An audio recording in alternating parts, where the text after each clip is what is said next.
Jacob Griffith. Maybe I'm missing something obvious, but if the NFL wanted to deter people from choosing Sunday Ticket over traditional broadcast, why partner with DirecTV and offer it in the first place? Jacob, that is an awesome question. And I can give you the answer in one word, 5 letters. Greed. Greed is good, as Gordon Gekko once said. Greed has created all sorts of innovations, and greed is the underpinning of Sunday Ticket because we're already getting a shitload of money from the traditional broadcast networks for the Sunday afternoon packages that are served up to every market where CBS and Fox do business. And back at the time they started Sunday Ticket, it was actually Fox and NBC. Remember, the same year Sunday Ticket arrived, 1994, that's when CBS lost the NFC package to Fox. NBC still had the AFC package. 4 years later, CBS took the AFC package from NBC, and NBC was without football until 2006. But it became CBS and Fox in 1998. It's been that ever since. You've got that gigantic revenue stream. Let's make the out-of-market games available too. Let's get somebody to pay for the rights to make the out-of-market package available. Now, it needs to be complimentary. It needs to be premium. It needs to be all or nothing. It needs to be something that is priced so high that most people will say, I'll just watch the games that are available on free over-the-air TV. I'm really liberal with I feel like, remember that Chris Farley character who, I'm trying to remember one of the quotes, but it's just hilarious. You'll find the video on YouTube, and he was doing the air quotes all the time, and it was something like, proper hygiene and wipe properly and whatever the case may be. Anyway, I am way down that. Again, I'll blame the vertigo for it. But so Sunday Ticket comes along, and there's a way to create a new revenue stream. And DirecTV, I think, was targeted by the NFL because this was a way for them to boost overall subscribers. They have this product out there, satellite TV. Well, you got a lot of people with cable then. Why do I want satellite TV? I get all the channels I need from the cable hookup I've had forever. Well, you entice them to get DirecTV by having the exclusive rights to the Sunday Ticket package. So all these people start getting satellite dishes. I got one, 1997. And in 94, 95, and 96, trust me, I was wishing that I was in a position where I could get Sunday Ticket. And every year I'd say, next year I'm getting it. Next year I'm getting it. By 97 I did. It changed my life. Able to watch the games I wanted to watch. Stuck in Steeler territory, able to watch Vikings games instead of watching, as I said last week, CNN headline news, waiting for the Vikings score to come across the crawl once every 10 minutes. The only network at the time that had the score at the bottom of the screen, CNN headline news. That's real. It sounds ridiculous now, but that was it. You didn't get it watching the games. You didn't get it on ESPN. You got it from the now defunct CNN headline news. I don't even know what that became. I don't even know if that channel's around. Like, some of these channels will just change names. I don't even know that channel still exists anymore. I don't know what its name currently is, but I do remember vividly that it was CNN headline news. So bottom line, more money. More money. That's it. And the sweet spot, price it high enough so most of the people will continue to give the ratings via their local markets to CBS and Fox. So you're basically double dipping. Big pile of money from CBS and Fox, pretty good pile of money for Sunday Ticket, more money for the NFL. I still believe, though, I'm not going to go back down this path today. I still believe they'd make more money and have higher viewership if all games were available on basic cable every Sunday. CBS, Fox, NBC, ABC, ESPN, ESPN2, FS1, USA, TNT. There's 9 right there. If you could watch any game, if you could watch every game, if you could flip from game to game, they could stagger the starting times. That was another idea after talking it through with someone last week I had. 12 o'clock, 12:30, 1 o'clock, 1:30. You get games all day.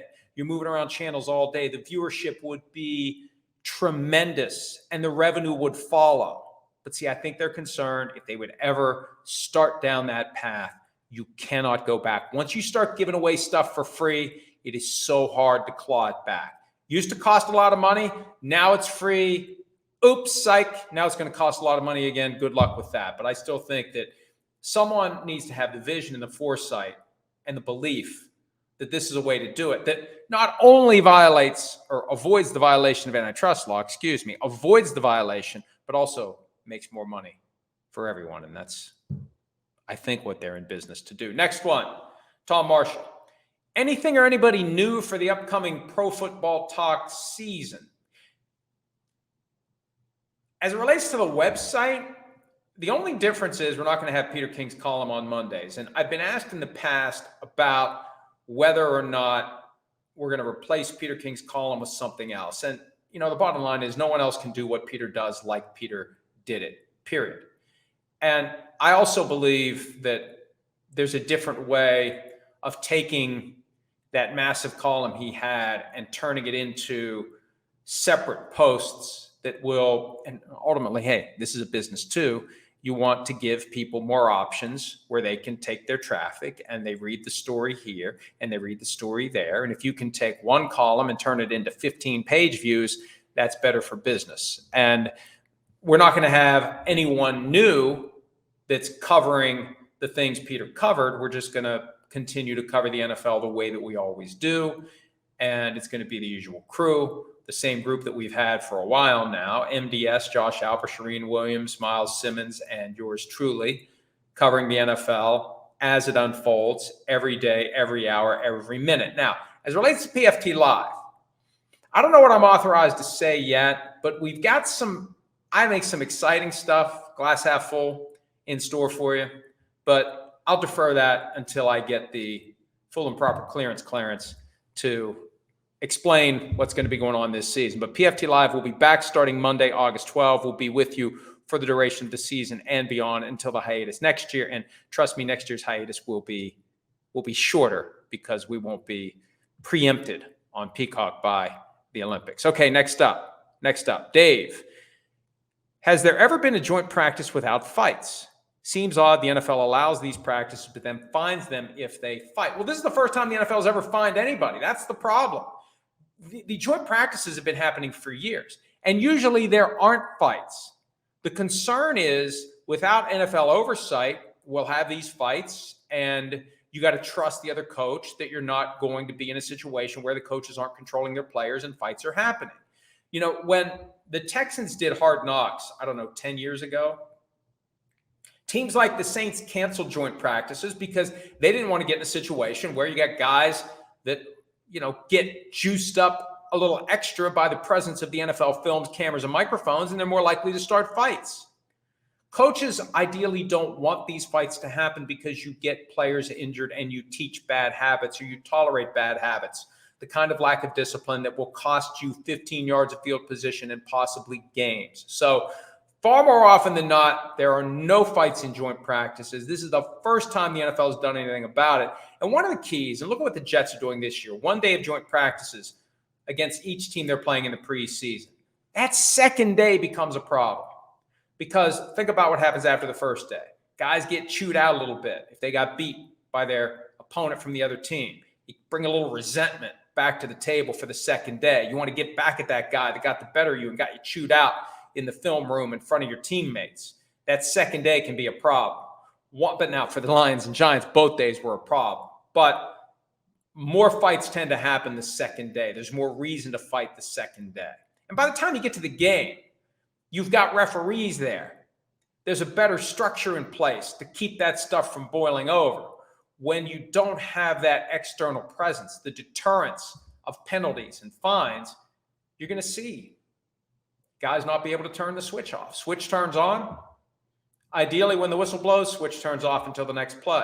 When you don't have that same oversight, the switch might not go off. And that's what the NFL is trying to do with the fines that were imposed on the Lions and the Giants. So for the most part, there aren't fights. When they happen, they make news. I mean, what else are we going to talk about coming out of these training camp practices? You get a fight. If you have video of it, it's compelling. It's interesting. There's a rubbernecking quality that we all have as fans, but at the end of the day, you don't want to see that because it's a way for people to get injured beyond the confines. You can tolerate injuries that happen within the structure of a practice. You get beyond the play and you have fights that get people injured. That's not good for anybody. All right, next question. Is there a next question? There's a next question. Burn Unit. Is there a sense in the league that Brandon Aiyuk is acting immature in these negotiations, or did the Niners screw it up? Look, you know my position as it relates to players getting paid. They have very few opportunities to do so, and the players who can get away with it should take a stand whenever, wherever, and however they can. Now, I thought Brandon Aiyuk was going to hold out. Squeaky wheel. You want to squeak more with the 49ers to get what you want. We saw it with Deebo Samuel. We saw it with Nick Bosa. We're seeing it with Trent Williams, although he hasn't got what he wants yet. This Brandon Aiyuk thing has worked out perfectly because, as we said yesterday, it's so contrary to the mindset of the 49ers organization. It's driving Kyle Shanahan crazy to have a guy in the building who isn't on board with everything they're doing. And it's working. It's wearing him down. It's a test of wills. And Aiyuk is winning.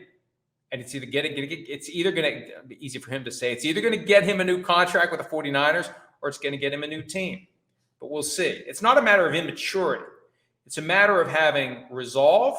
It's a matter of treating your business as a business. And it's a matter of knowing when to take a stand in order to get more. This guy was a second-team All-Pro last year. He was second in the league in yards per target, and he had a lot more targets than the guy who was first in the league. Khalil Shakir was first in the league in yards per target. Aiyuk had just over 100 targets, over 1,300 receiving yards. CeeDee Lamb had 181 targets. If Brandon Aiyuk, based on his production last year, if he'd been targeted that many times, he would have set the single-season record. Now, I know we can't always extrapolate because who knows what would have happened if he would have been the guy that they focused on. You know, some are arguing, well, he benefited from the presence of Deebo Samuel, Christian McCaffrey, and George Kittle. He was kind of lost in the shuffle. That's how he got open. I don't think he believes that. I think he believes that there are other teams out there that would make him the clear-cut number one and pay him accordingly. The 49ers aren't ready to do it, so they don't want to pay him like the number one. They don't want to pay a guy to be number one and have him as WR2. That's why I still think that there's a slim possibility the final resolution here is all of a sudden we find out Deebo Samuel has been traded and the 49ers are keeping Brandon Aiyuk. I think the chances of that keep getting smaller and smaller the deeper we get into training camp in the preseason. But I feel like that's maybe what they should have done from the get-go. And there was talk before the draft of the Steelers trying to get Deebo Samuel, but they didn't want to give the 49ers enough. I don't think you take that off the table if you're the 49ers, because maybe you're better off in the long run if you pivot from Samuel to Aiyuk now, not after the season. I think they wanted to hold everything together for one more year and then figure out how they were going to reconfigure the roster after this season. To do that, Brandon Aiyuk had to go along with $14.1 million. Second-team All-Pro, 1,300-plus receiving yards. There's no way he should play for $14.1 million this year, and that's the main reason why he's holding in. Is that everything? No, here's another one. Colin Adams. Oh, I like this one. What do you think of the NFL license expiring with EA Sports? Do you hope they re-sign an exclusive deal? I would love to see the NFL do a non-exclusive so the quantity and hopefully quality of NFL games increases. Well, this goes back 20 years. I think I saw an X at some point this summer that was the 20-year anniversary of the release of NFL 2K5. And people loved that game. It was smooth. It was fluid. It was fun to play. And it was cheap. It was like $19.99 for that, I think. And it was $50 for Madden back at the time. And what happened was it scared the crap out of the people at EA sufficiently that they bought up the exclusive license.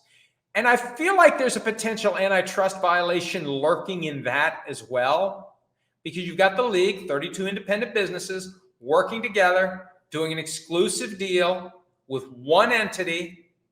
They can price whatever they want. There's no innovation. It's the same game every year. Look, I've been buying Madden for the last 8-9 years. I play Ultimate Team. I do it while I work out. One of the reasons I can't wait to beat this vertigo is I can get back on my bike for an hour a day and get a good sweat going and play some Madden. Would it be better? Would the game be better if there was competition? The whole underpinning of the concept of antitrust is that competition breeds innovation.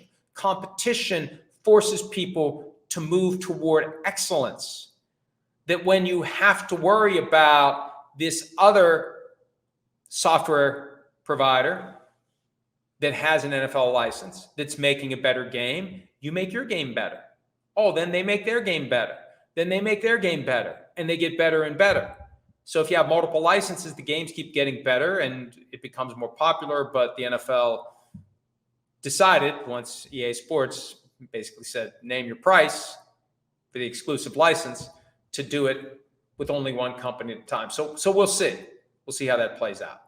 But the antitrust violation was hiding in plain sight with Sunday Ticket for more than 20 years before the lawsuits that ended up going to trial back in June were even filed.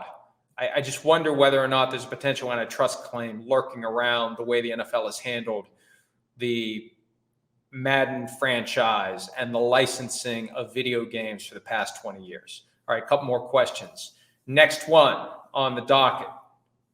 Molly Sadwasser, do you still think Seattle will get sold in the next few years? Well, this May was when the deadline came and went that allows Jody Allen to sell the team from her brother Paul's estate and not give 10% to the state of Washington.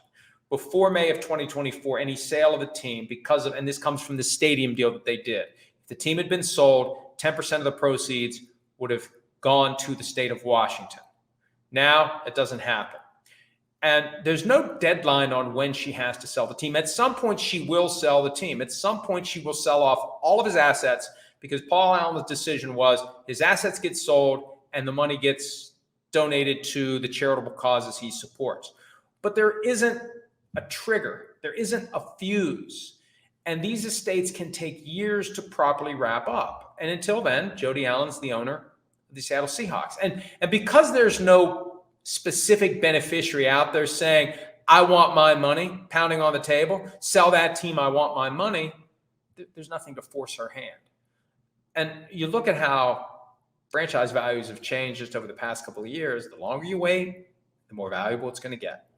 And I think, and I don't know, because I don't think Jeff Bezos is going to admit this to anybody, but I think he decided last year with the Commanders that why am I going to pay $6 billion for a team that's got a name that probably needs to be changed to something better, a stadium that is one of the worst in the NFL, a recent history of dysfunction that won't just immediately go away? Why do I want to do that? Why don't I wait for the Seahawks? And I can buy a team that doesn't come with all that baggage, that doesn't require me as job number one to figure out what I'm going to do about a stadium. I just waltz right in with an existing business in a satisfactory stadium without that recent history of ugliness. And from Jody Allen's perspective, and from the perspective of those who eventually are going to get the money that comes from the sale of the team, you're going to get a lot more the longer you wait.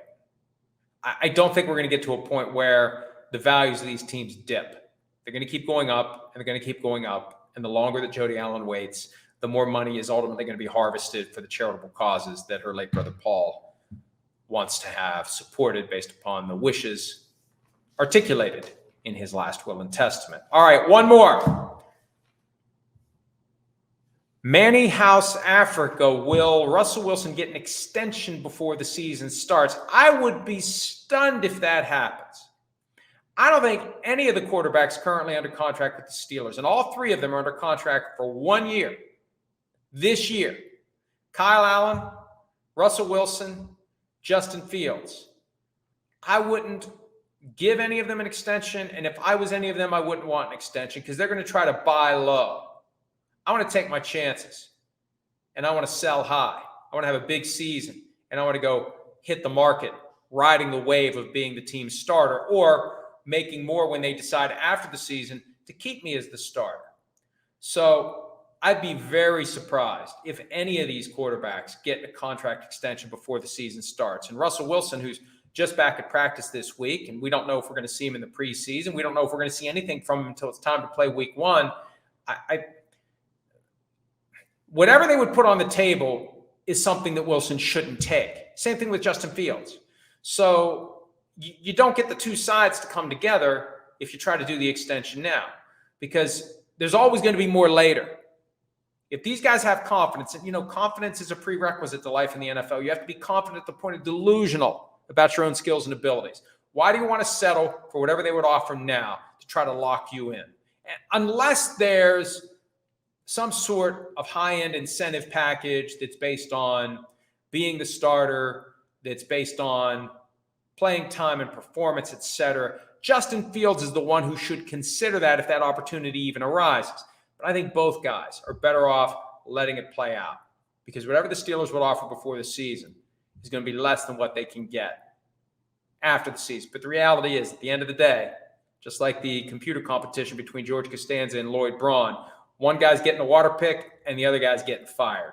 Next year, only one of those guys is going to be with the Steelers, unless one of them happily returns as the backup to the other. Because through the course of the coming 17 games, we're going to get a pretty good idea of which of the two is the guy that the Steelers view as the starter moving forward. And I've said this all along. They're probably secretly hoping that it's Justin Fields because he's younger and you're going to have him longer. Look at what the Steelers had. Terry Bradshaw, all those years, quarterback situation under control. 20 years of it's this guy, it's this guy, it's this guy, it's this guy. Then Ben Roethlisberger, it's under control for all those years. I think it's one of the reasons why they drafted Kenny Pickett right after Roethlisberger retired. They were hoping to have another situation where it's years and years and years of a starting quarterback, and you worry about the rest of the roster around him. I think they want to get back to a point where they got a long-term answer, and Justin Fields, between him and Russell Wilson, the obvious choice to be the long-term answer. Hi, it's Mike Florio. Thanks for watching PFT on YouTube. Hit subscribe for the latest news and analysis from Pro Football Talk.